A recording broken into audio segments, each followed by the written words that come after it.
Ací estigué la casa on visqué Ausiàs Marc.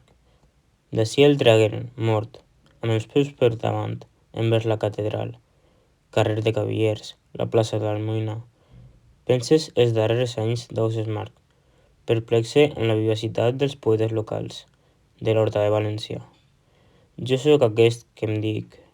Es colpejava el pit, el puny com una pedra, insistint foscament, i se'n tornava a casa, irritat, en silenci, barallant l'epigrama ple de dificultats, unes banalitats de tot insuportables.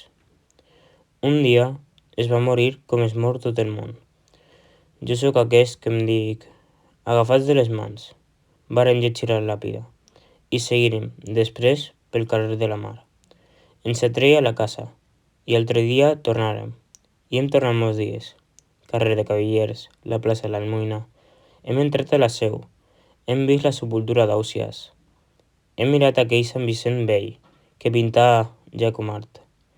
Tornem algunes voltes, el carrer de la Mar, el de les Avellanes. Ací estigué la casa on visqué Ausiàs Marc. Ací, de cos present, estigué Ausiàs Marc. De cos present. Jo sóc aquest. Un sagristà de la seu em contava com referen el cos d'Ausiàs, amb filferro, enllaçant trossos d'ossos. Un migdia de llum exasperada anarem a Beniarjó. Collires unes flors en un marge. Les volia deixar en aquelles ruïnes. Creuarem en silenci les ruïnes. Pensarem Ausiàs Marc allí, l'esclava de 5 mesos, amb el fill bord creixent-li. Retornarem després a Gandia. Tu duies les flors a la mà. En eixir de Gandia les llançares a l'aire de Gandia i de Tirant-lo Blanc. Jo sóc aquest que em dic. Carrer de Cavallers, la plaça de l'Almoina, la teua mà en la meva mà com un grapat de terra arrelats l'un en l'altre.